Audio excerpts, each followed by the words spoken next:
Pressed it. Hello and welcome to Happy Foot, Sad Foot, your LAFC gateway drug and the only LAFC podcast that's going to blow their brains out live on camera. I'm Travis Helwig. I'm Darren Miller. What a terrible intro, Travis. just absolutely awful. Like that guy who did the press conference with the envelope. That's me. Bud Dwyer, is that his name? Look, Budweiser? This is one of those moments where you ask yourself existential questions. Like, is it better to never feel hope than to feel hope briefly and then be let down? Like, do we wish that we just lost 2-0? Or was the brief glimmer of hope worth it? How do you feel, Darren? Oh, definitely the brief glimmer of hope was worth it. I mean, they made it exciting at the end. They pulled it out. They showed that they were at least willing to fight through the end. They almost took it. It ended up being, I think, a lineup issue that they weren't able to put it together in PKs. But hey, they would have pulled that out if it was a game that truly mattered to them. I would say this is, I guess, an athlete's foot. Is the moment we all remembered Romero was the goalie going into. We had felt so much joy building up to coming back, and then I was like, oh no! Oh right, he looks 5'7", right? He looks like that gymnast that won the gold medal the other night. Yeah, that's what I'm saying. Like Lloris and goal, I don't even know if they're in that position. Like, he maybe would have saved one of those in the first place. Yeah, it felt like when you saw the lineup, and Jeff texted us this, and I gave him shit for it. It was a bit. I'm gonna mute you for a second, Vince. It was a bit of a soft lineup going in, and then very quickly it became obvious that it was a very soft lineup going in. So I wonder how much we wanted. It looked like we were playing for a tie almost. Vince, welcome to the show. You've got some background noise. That's why I muted you. Yeah, because I'm actually here. Remember? Whoa, Jeff Talk or Vince? Wait, who's joined us? Okay, pay me for the tickets I gave you, you piece of shit. Yeah, just take it out of my Patreon. Wait a second, hold on. Didn't I pay for your tickets to go to the Euro final? So I think we're even now. I got to yeah. Go. Vince famously paid for Travis's first-class flight and first-class accommodations and Euro. We all know VIP that tickets. second game. I don't know how you you got Leagues there. Cup is about equivalent to a Euro It's final. Equal. That's just how it goes. Why? I think you got to consider this. This is Vancouver's first game in the tournament, and it was our second on shortish rest. So they had to switch things around. I think the good side of it, though, is now our games are done. We're through no matter what, and we have a longer rest. Now, we probably will draw a higher seed, but that's, as we said in our preview episodes, I think it's the wait-and-see game on this all the way through. We're just kind of seeing what the draw plays out. Maybe Giroud will play in that knockout game. But, hey, look, you get that goal, and now you don't have to worry about things. I think a big happy foot here is Monterrey lost, which means we might draw Austin as our high seed and not Monterrey. But I believe we would have to go to Austin, which would be the only downside. Yeah. But I'd still much rather play Austin in Austin, a place I think we won earlier this season, than have to play Monterrey. Of course. Yeah, it was weird. I was watching the first half of that game, and Monterrey was like, they were pinging it around. It was difficult to get the ball off of them, but they didn't create many chances. And then Austin was like really putting them under some pressure in counterattacking. It's just they were making the wrong decisions. And then to hear that Austin won, I was like, yeah, I could totally see that with the way that game was played. Like Monterrey didn't seem like they cared at all about that game. What were the vibes in the stadium, Vince? I imagine it changed dramatically in the last 5 minutes. It did. The vibes for the entire second half were like, is somebody going to give a yellow card to that goalkeeper? Because he was wasting time from the 20th minute, and the referee kept being like, no more. And it's like, you got to be kidding. Got to be kidding me. Like they were clearly trying to waste time as much as possible, and it was getting on everyone's nerves. And then just the wayward passes and the like sloppiness was getting on people's nerves. But once the first goal went in, it was like everyone kind of felt it like we're going to tie this game. There was like this belief in the crowd that it was going to happen. But prior to that, a lot of upset people, like people just screaming at every single thing every player did. Yeah, go ahead, Darren. Oh, I wasn't going to say anything. I don't know. Yeah, it did seem inevitable. I think they were kind of quietly knocking at the door the whole game, and you kind of couldn't tell. It just seemed like things weren't going well, but like they had a ton of chances, and it was kind of like low key, like one of those games where eventually they were going to burst through. It didn't really feel like that, but if you look back, like Bouanga had a ton of great There were a lot of great crosses that we just like couldn't finish for whatever reason. And it does kind of weirdly track that we ended up with those 2 goals. But I would never have guessed that it was going to happen. It felt to me like the moment we got 1, we were going to get 2. I was hopeful we would get 1 sooner so that we could actually have played the game. Because the second half just felt like a different game. The first half, we were definitely caught off guard by how much we fucked up. What's that weird clicking around you, Vince? It's the hot dog vendors. That's so funny. They're clicking the tongs. They're trying to get the hot dogs. You know those little hand Yeah, they sound clappers? like the clappers. Yeah, Yeah. but it's just the tongue. No, but like to kind of play off what you were saying, Travis, you go in with a lineup where a lot of guys don't normally play together, and a dude hits just a rocket from 30 yards out. I have to watch it again, but it felt like Romero could have done better on that. But regardless, now you've got guys that aren't really comfortable in this team having to come back. Then they get the set piece, and like that's the worst thing that could happen. So that first half was honestly a wash to me. They make the changes, they get the better guys in there, the guys that are more familiar with each other. The game definitely changes, but then from there Vancouver's like, let's just muck the game up as much as we can. And to Darren's point, Bogusz could have had a hat trick in this game. Yeah, he hits the post in the first half, has that great chance from across from Bouanga. Obviously then scores a goal, but had another great chance. Martinez had 2 really good shots from distance that could have gone in. So honestly, it was a very weird game, like all around. And then I don't know if you guys have already talked about this. The 2 guys that scored the goals missed their penalties. That's very funny. I didn't think about that. Like it was funny to me because when we get out here, people are like, "What the fuck were they doing?" I go, "But don't forget, Kai and Bogusz both scored and then missed their penalties." And they were like, "Oh fuck, you're right." And I was like, "Yeah, don't worry, we're through. It doesn't matter." So it is what it is. Yeah. Has Kai scored with his feet this season? We actually thought that Kai, what he was going to do is put the ball down, then back up to midfield, run and try to torpedo and get under the ball with a header and see if he could score that way. Obviously, that's what I thought would happen too. Of course. Yeah, I just couldn't imagine him putting the ball in with his feet. Why wouldn't he do It just that? makes no sense. Yeah, exactly. You should be allowed. You should be allowed to shoot with your head if you choose to. Like there should be like the goalie can run up and get it, right? It should be a cross for you versus the goalie. Right. I feel like that's a fair. You get two touches, but only the first one could be with your foot, and then any other part of your body, but the goalie then also gets to come off his line. These are we're coming up with new things. This is great. We're dangerously close. Account. We're dangerously close to suggesting they go to back to the hockey style, which were fun, breakaways. Darren. I know that it's not pure footy, but they were fucking fun. This is how you grow the game. I don't think it's about the pure footy. It's about like if Leo Messi does one of those and a goalkeeper busts his ACL, we're never playing. Like they will cancel. Sure. People will come and be like, all leagues in the United States are canceled from now on. You guys cannot have this game. I will say, Leagues Cup, the going straight to PKs is such a great tournament rule. I know that it's not, it robs you of watching some soccer, but everyone loves watching PKs. My wife was watching with me. She immediately started paying more attention the minute PKs happened. It's just like, it's fun for television. And in a tournament this long, I like that they don't make the players play an extra 30 minutes in the middle of the season. Well, Travis, I feel like in group stage, the alternative would be they just call it a tie. Yeah. It's more fun than that, too. It would just be a tie.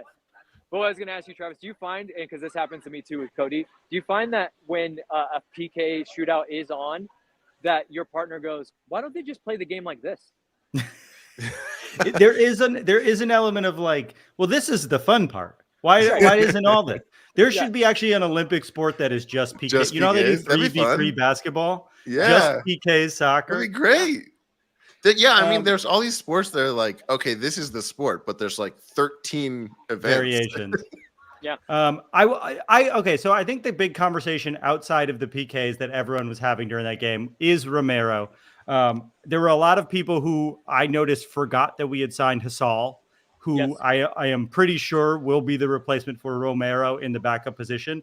Ochoa was not in the lineup. Hasal was.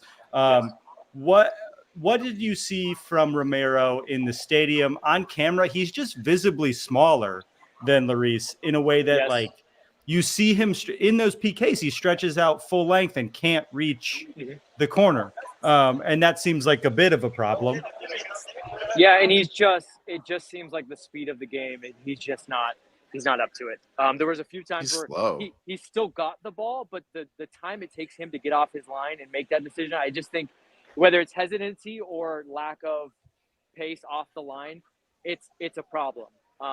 And I think maybe he's look, they were very high on him. I think he trains very well and practices very well, but for some reason when he gets to the game, it's another level for him. And I just don't think he has it. And that makes a lot of sense why you then take a flyer on a guy that was a long-term injury, but was pretty good for stretches in Thomas Hasal.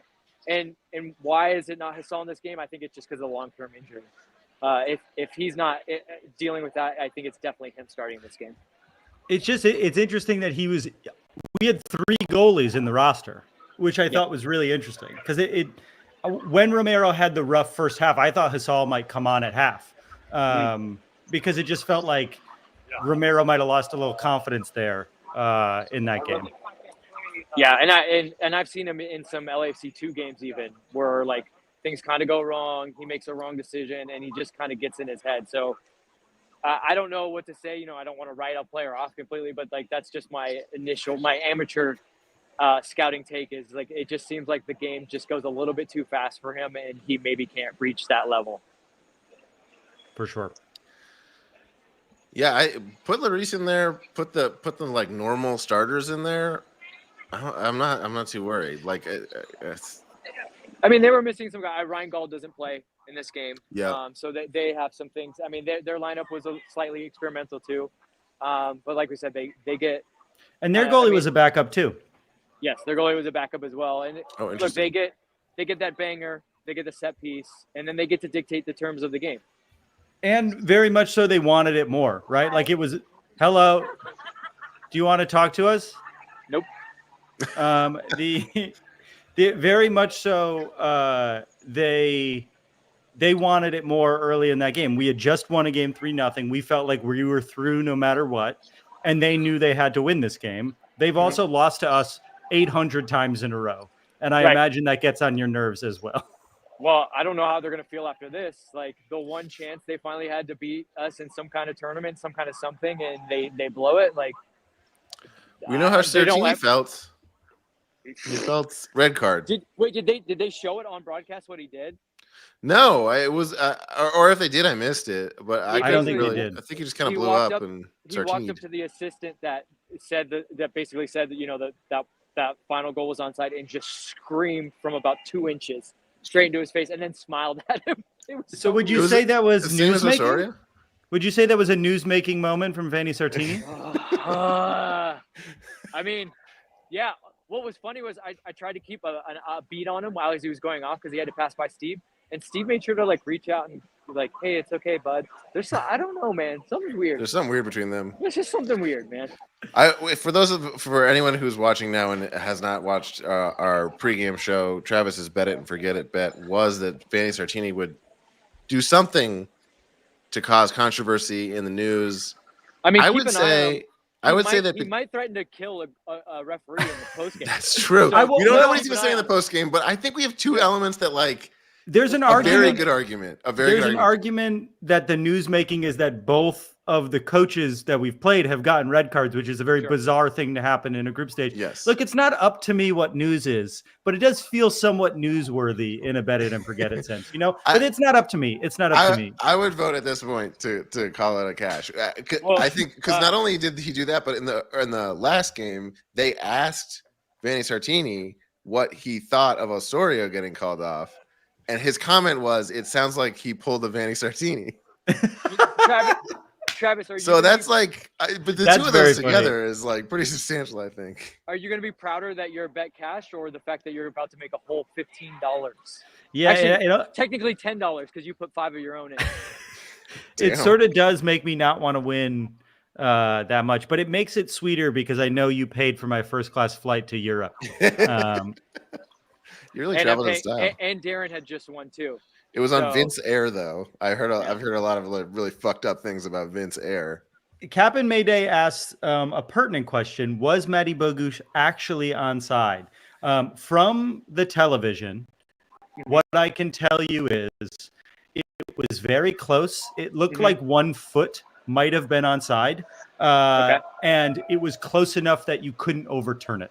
Is what I would say. Well, it was his full body looked to be passed, but he had a foot back onside. What they were saying on the broadcast was that the guy who originally made the was like closest to the corner was hanging around, and he was out of frame, off camera. So in stadium, they couldn't tell where he was. Yeah, so in stadium, the assistant was adamant. And he pointed exactly to that guy, and he kept pointing to him because the players kept screaming at him, and he was like, that guy kept him on. And I will say also, the initial shot, there was a long time between when it came off his foot and when Bogusz touched it. And Bogusz he took a chance on it and just kept running. So I could see, it definitely was close, but there was a lot of factors that I believe kept it on. And it made sense that it was on. But they didn't draw the half-ass lines like they did for... No, I think they couldn't. I think what happened was that it was inconclusive because the call on the pitch was that it was a goal, in the frame. and they couldn't find a replay that included they kept that saying, guy. Yeah, that's so funny. I misunderstood that. I didn't realize there was a man off frame, and I just heard them say we can't find an accurate shot of what happened. That's really funny. I will say in stadium, the assistant just kept pointing to one player, and it was that guy. Which, if you think about where he was when at the beginning of that play, it tracks. If he didn't get back, if he didn't pull off the trap, that's what would have happened. And it must have been right in front of the line judge.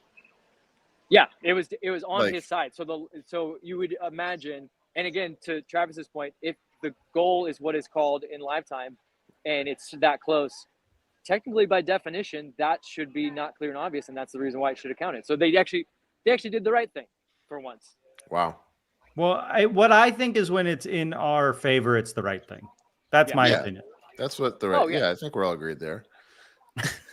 Although Vince, you were saying the refs in general were kind of all over the place. I didn't really pick up on that one way or another. What was that about? There was a couple moments where it was a clear foul, and the referee was like, "Okay," and took a beat, and then took another beat, and then took another beat, and then and now there's a foul.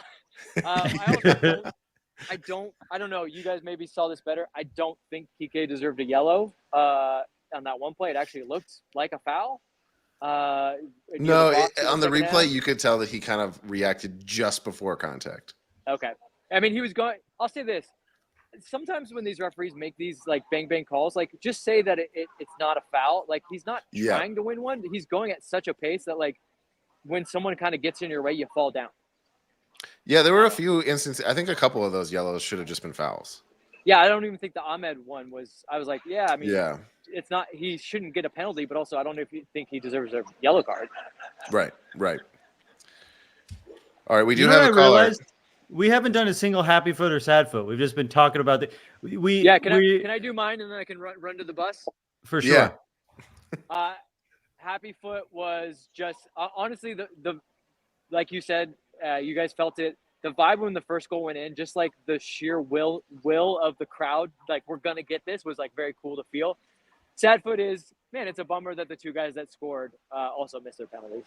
Like I kind of feel like Bogusz, when the guy stepped up to finish the penalty to end the shootout, he couldn't watch.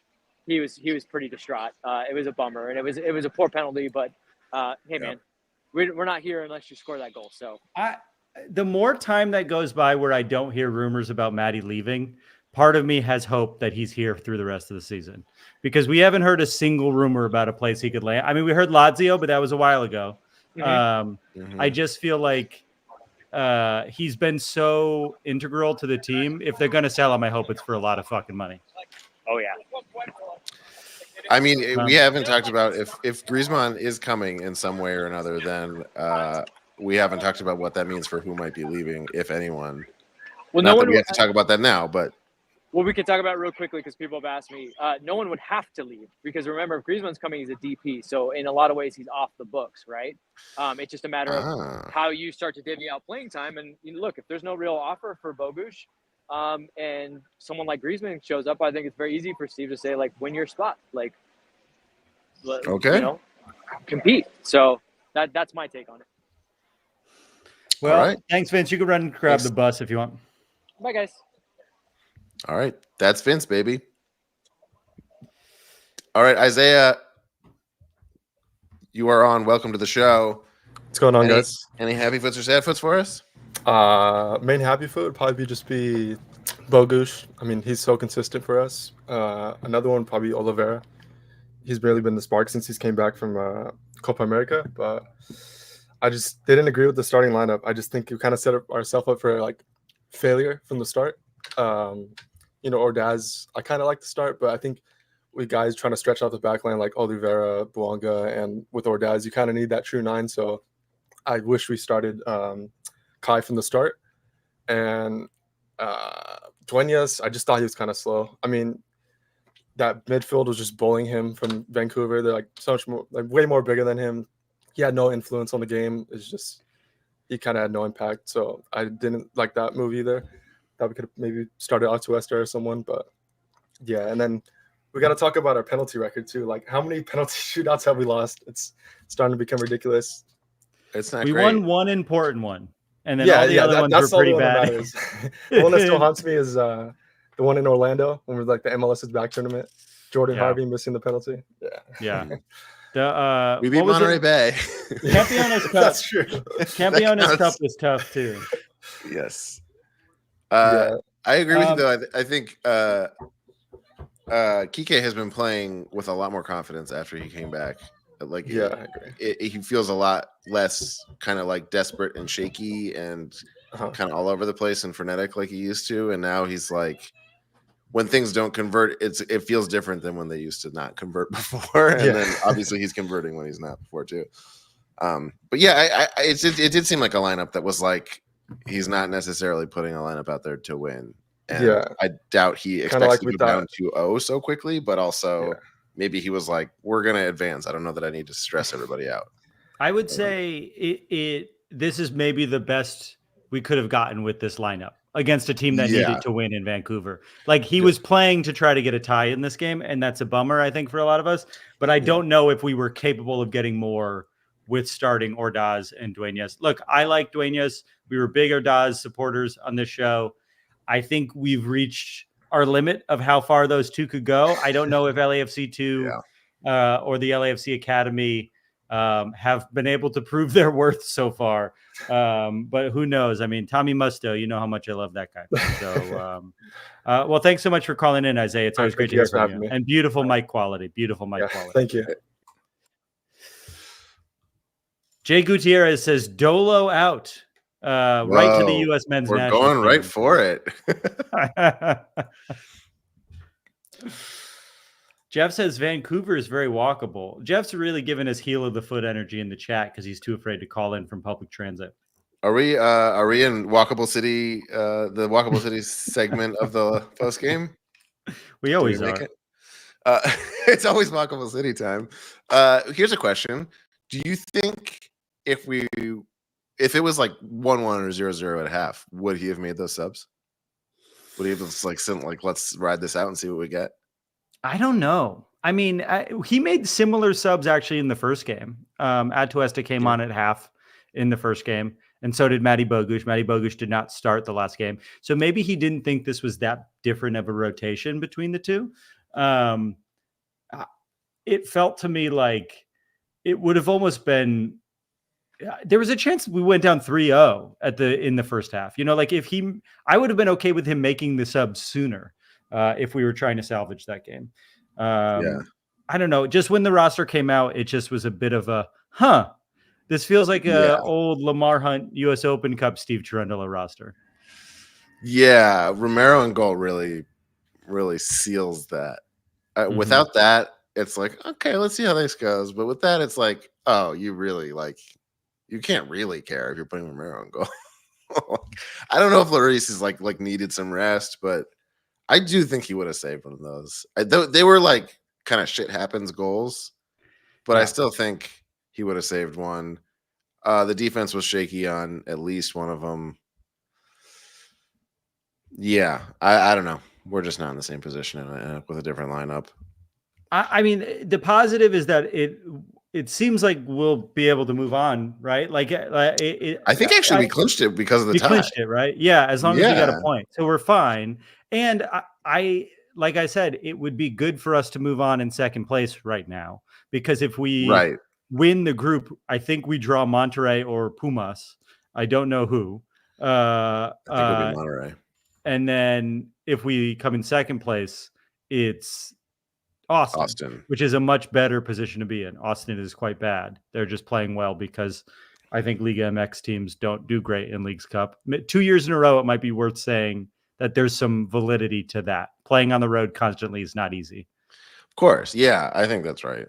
And I think in the end, I've belabored the point, I think. But really, it's just, I think Cherundolo was coaching like a coach and not a fan, unfortunately for us.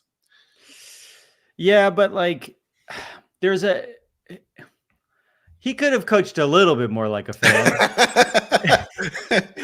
I don't think it's invalid for fans to react the way they're reacting or we're reacting. I agree. Yeah. You want what you want. It's not like what fan is going to be like, I'm never going to be like, no, you should have wanted this pragmatic set of choices. But he didn't know that Monterrey was going to lose to Austin, right? He didn't have that math in his head when he did this. What he was thinking is, we just won a game by a lot. There's no way we don't get a point out of this. Yes, there was some hubris. There was some hubris. I think he was like, I don't think he ever, when we went down 2-0, they even showed him, and he was like, he was showing more nervous energy than he usually does. I think he was like, oh shit, I didn't think we were going to go down 2-0 in the first half. Whoops. Yeah, I don't think he expected that. I think he was confident that it's like, I could put whoever out. We're not going to totally blow it. I have a real feeling, and this could be a longer term prediction, but the next time Lloris is in goal, Hasal is going to be the guy in goal. I think we today was maybe the end of the Tomas. The next time Lloris is not in goal, excuse me. The next time we need someone to play that is not Hugo Lloris, we're going to see someone other than Tomas Romero. And I think it's going to be Hasal. I think Ochoa's days are gone. I don't think he'll ever be on the roster. I think the number now goes Lloris, Hasal, Romero. Why else sign Hasal? He's a tested keeper. Yes, he's coming back from injury, but there's no reason to sign him in the middle of the season unless you don't feel comfortable with Romero. I remember when we signed Hasal, Vince's reaction was, they must not be liking what they're seeing from Romero in practices. We don't know what they're seeing, but it must not be good enough. And we were all kind of like, yeah, I guess. I don't know. But we've had him for a while. I don't know. And this is what they've been seeing in practice, I'm assuming. And it was I can't remember the last time, I guess, I don't, sorry, Dwayne, yes, but maybe I'll couple you in on this take. But that's the kind of, I was pretty thoroughly unimpressed. It was this guy's not it. So clearly not it. He's really good at getting yellows, though. That's something he's very good at. Duenas? I mean, Luis O'Brien is coming in to replace Duenas. We all know that. Yeah, essentially. But I mean, Romero was kind of on that level for me. It was just he's not showing me any sort of potential, even. Yeah. Darren, you can bring our caller on, but I do have an early morning, so I'm going to take off. But I love you, and I'll talk to you soon. Love you. Bye. A premature love you. Bye.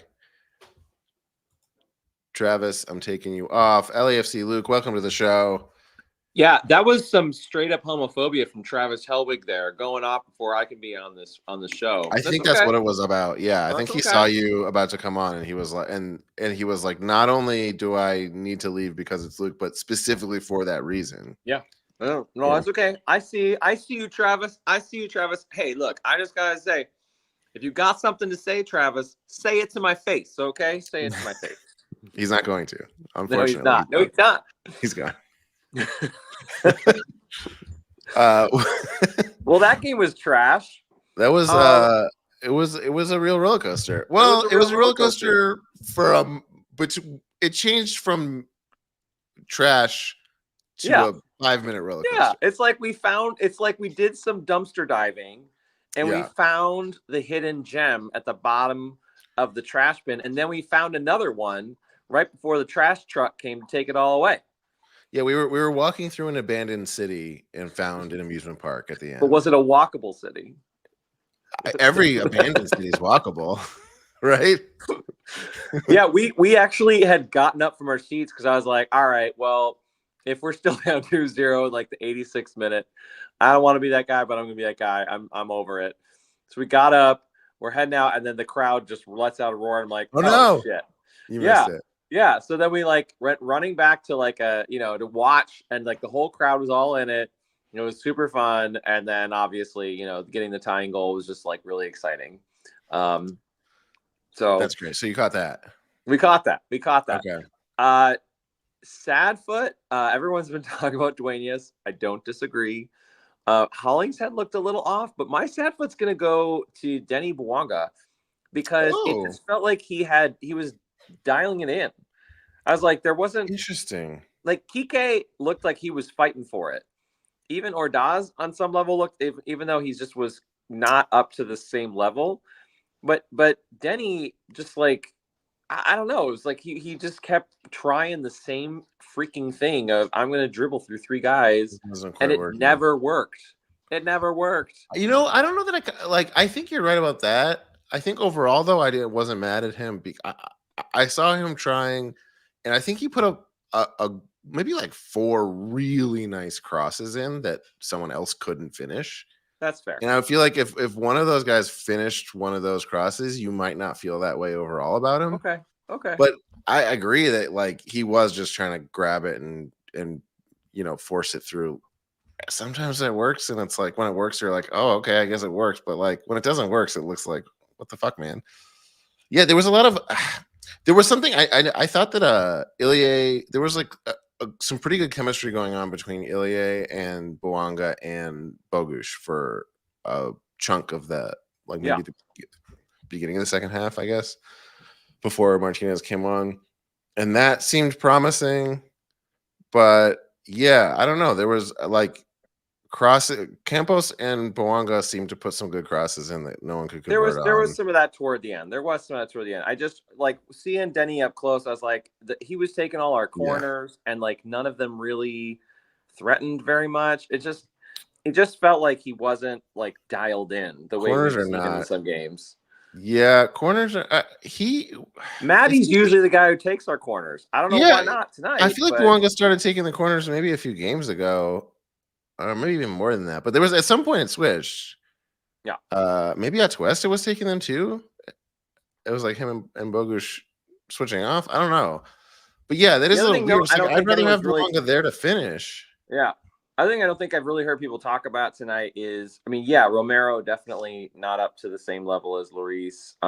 But it was also the distribution. Like we've really come to depend on Hugo Lloris to distribute that ball, not just along the back line, but to make some beautiful passes up forward to our mids and to our forwards.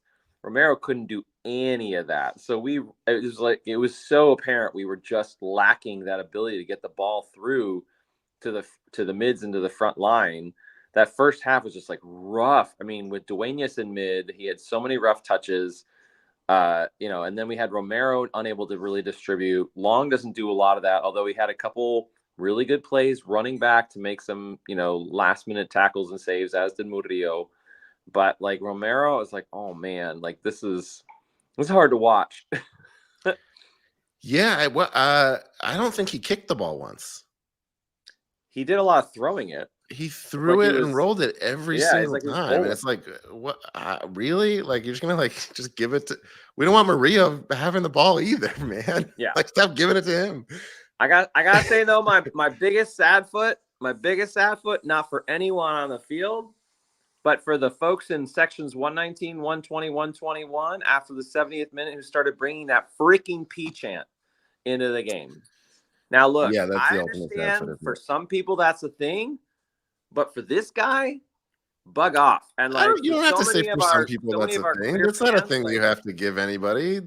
It shouldn't be a thing for anybody. No, it shouldn't be a thing. And hearing that come back into our stadium after we've snuffed it out for so long was just like, I didn't at that point, man. Like that was part of the reason I was like, I'm ready to go home. Like it just hurt. It hurt. It was awful. And I didn't care what our team did. I mean, I'm glad we came back and tied it and all that. But like, it just felt like all these people saying, you don't belong here. We don't care. It's too much fun for us. And it's clearly visiting fans. And it's like, this isn't your stadium either. Like, not that it would be okay if it was, but like, just get out of here, you know? Yeah. They used to do like in past Leagues Cup or just last year, they used to have like players come out before the match and like make an announcement to try to like that always went over real well, Darren. Yeah, everyone just kind of taunted it. It was nothing. Did they just scrap it this time? They're just not doing anything. They're not even letting us take the rainbow flags out onto the field before the game. Oh, really? Like, yeah. They just have their like what's bad is bad or whatever their slogan is, right? It's just so lame. What does that mean? Thank you. What does that mean? I don't know. What's bad is bad? I don't know. It's pretty stupid. But that's MLS and Leagues Cup for you. They don't really care. So who is it that's running things that is for the flags being out, who's different than whoever's running things that is making the decision? It's just that they're doing a different their pregame is the Leagues Cup pregame. They're not letting the teams do like, normally the rainbow flags come out with all of the supporter group flags, right? Like that's our pregame ceremony with our crest, with the star out in the field and all that. But right now at Leagues Cup, it's just that circle with the, that stupid cup on it in the middle circle, and that's it. So none of the supporter groups came out. None of the supporter group flags, none of the pride flags. Yeah. So, it's just. So there's no even like posted notices or like they don't put it on the big screen. Like we do not tolerate XYZ. No, nothing. Oh, even when we do all that, like regular MLS regular season, they have that video before the game where they're like, we don't do that here. Yeah. And lately I've been feeling like you don't need to say we don't do that, but we can just say we accept everyone here, we welcome everyone here, or whatever. But like tonight, man, it was back. Yeah, so, I mean, I guess it's a useful reminder that like you actually have to do something to make it not be part of the situation. So I don't want to end on like a downer note. Like I'm happy the team's moving on. We're gonna have Giroud come in on Thursday. That's freaking exciting. And maybe some other players, we'll see. And honestly, like the way that game ended and on the field, with not including the PKs, like that's pretty cool. That's cool to have for us. And there was this, I think part of the reason I was like, I want to get out here too, is there was like this really smug Vancouver assistant coach or something right in front of us where we sit, who the whole time was looking really content and like proud of himself and like looking at the crowd like ha ha ha. And I was just like, I can't deal with this dude. I want to get out of here. So what is up with the Vancouver coaching staff? I don't know. Okay. A bunch of I don't know, man. I don't know. So Happy Foot's obviously Kai and Maddie. And honestly, I gotta give it to Kike too. Dude was on something tonight and it was great. So yeah, he's got a different kind of fight in him. I love it. Yeah, and I'm with you, Lolman trash can. I'm all down to say payaso instead. 100%. That's actually what they've been, or they did pobrecito in the reason the New Mexico United fans were doing pobrecito. That's how they got rid of the chant. Is they started doing interesting. Pobrecito. So pobrecito or payaso. I mean, I'm down with whatever. Whatever it takes. I just want to hear that crap again in our stadium. Not that is not how we do here at LAFC. So, yeah. All right. Well, all right, Darren. You're keeping down the thank you for fort. Thanks joining for us. hanging in there with us tonight. And No, keeping thank it you. going. Thanks for closing it out with me. All right. LAFC Luke, always a pleasure to have on the show. With that, we're down to one. It is me. I think we've covered it all tonight. Thank you all for staying with us in the chat. This has been a good one. Let me check some comments before I close it down here, because I don't know that I've paid enough attention to the comments today in the chat. But it has been lively. There have been multiple. I can't find them right now, but I have noticed multiple people in the chat saying that Vince would have been better in goal. I don't know that Vince played goalie. Travis did. Not calling for talk and no talk time. Jeff Talk made his appearance in the chat tonight. I guess not on the show. But yeah, ultimately, I think we did. People down with Payaso, love it. Talk about the hatch. Okay, I tweeted this. There was a weird patch on the field that was different than all the other parts of the grass that looked like a hatch. And I think that they should have investigated that more. And it could have been a hatch that they could open up and go underground, like in Lost. I don't know. Check our Twitter. Anyway, thank you all for joining us. As always, if you like the show, there's going to be a pregame for the next game. We're here 10 minutes after the final whistle of every match.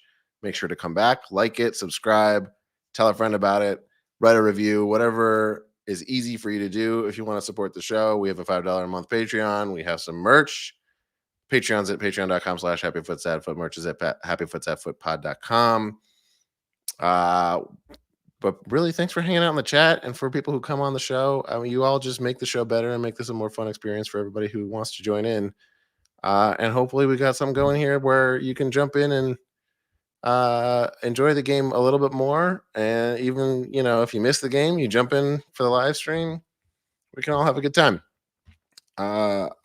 Leagues Cup, this game, they showed up right at the end. The players themselves showed up right at the end. So ultimately, glad we had something to talk about from the last 5 minutes of the match. Finally ended with some fight there, and I'm feeling good going into the next week. We will have a pregame for you whenever the draw happens, and we know when that next match is. So stay tuned, and we'll see you soon. I love you.